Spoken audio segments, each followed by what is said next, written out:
Today, I thought I would make some protein balls, a version for myself and a version for the kids. Protein balls are a really good high protein snack that you could have at any time. I personally have mine right after I work out in the mornings with my coffee, or I will pack them in my lunch to take to the office, and I will also throw them in my kids' lunch boxes for their afternoon snack. So for mine, I'm starting with 2.5 cups of oats. I know it doesn't look like 2.5 cups. I'm using a 1/3 measure, so it's 8 1/3, which makes 2.5 cups. Then I add about 1/4 cup of chia seeds. I was running out of chia, so I just kind of eyeballed it. Then I'm putting in 3 tablespoons of unsweetened cocoa powder. And then I take my LeanFit vegan protein powder. It's vanilla flavored. And I will put in 4 scoops of the vanilla protein powder.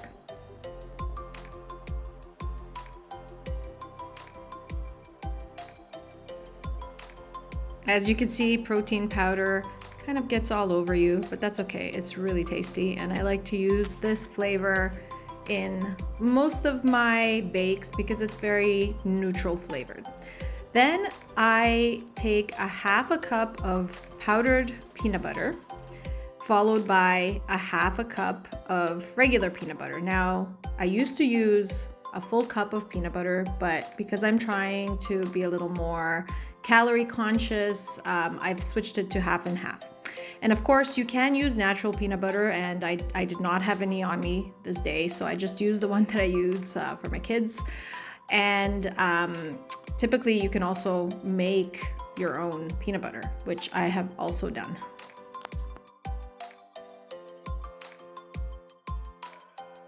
I follow this with 2 cups of water, and then I get ready to stir. So I stir and stir and stir until everything gets nicely incorporated into like a sticky mixture that you can mold with your hands. The stirring is a little strenuous, but trust me, it is worth it because this batch makes 24 balls, which last me for 24 days if I eat one a day. Then I take a parchment paper lined baking sheet, and this is important. This is for the purposes of freezing them. And I will take just over a tablespoon of the mixture and I will roll it into a ball. So it's about 1 inch in diameter, I would say. And then you place them on the parchment paper so that they're not touching. And that's how you will freeze it. You will freeze it flat in the freezer on the baking sheet, just so that they don't stick together. Once they're frozen the next day, you can take them and put them into your bag. Now I'm making my kids' version. So for this is the first time I've tried this. So I'm taking a full can of chickpeas, the cooked kind, and I'm putting it into a food processor.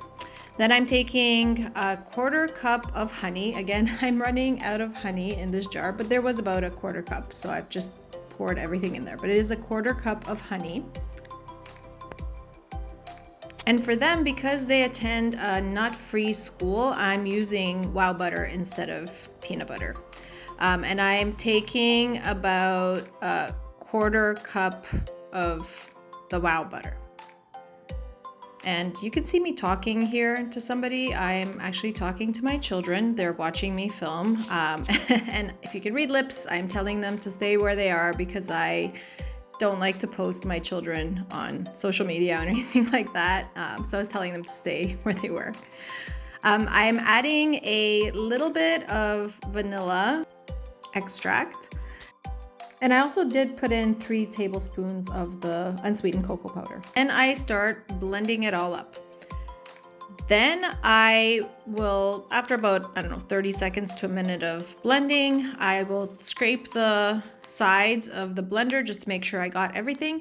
And then I'm gonna add 1.5 cups of oatmeal. So in this instance, I just put in 1 cup for now, and then I noticed that it was a little mushy, so afterwards I added another 1/2 cup of the oatmeal. I also am adding the rest of the chia seeds, which was about 1/4 cup, and then just for extra sweetness, just in case it wasn't sweet enough, I added 2 tablespoons of maple syrup. And then here I added 3 tablespoons of water, but to be honest, I would omit this step the next time I make them because it made them just a little bit mushy. And I think that's why I needed to put in the extra oatmeal. But you can see the consistency, it's pretty solid. It's just that once I started making the balls, I realized that they were just a little too mushy. It wasn't as substantial, I guess, as the protein balls that I typically make that have the coarse oatmeal in them. So here I transferred it from the food processor to a bowl because I wanted to see if I needed to add anything. And yes, like I said, I needed to add another half a cup of oatmeal. And then I also decided to add some chocolate chips just to make it a little more chocolatey and more appealing to the kids.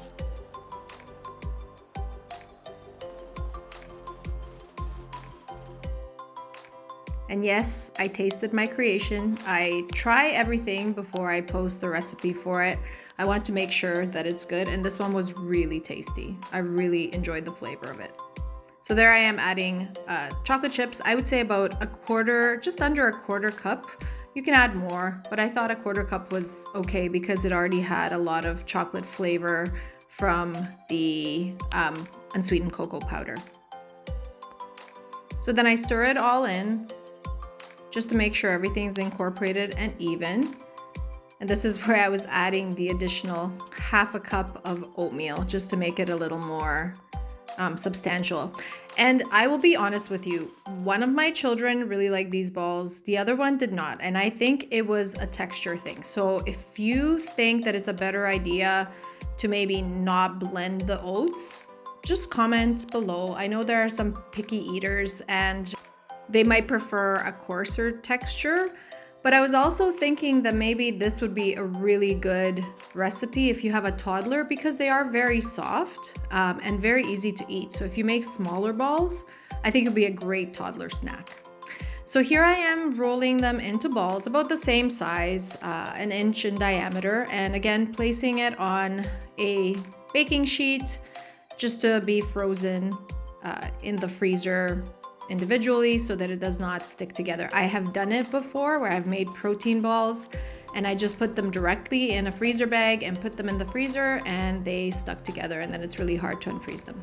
So here's the next day. I found this, I don't know what it is, slime. Do your kids bring slime home and things like that from school? Comment below, please. So I'm finally taking them out the next day. And this is my little trick.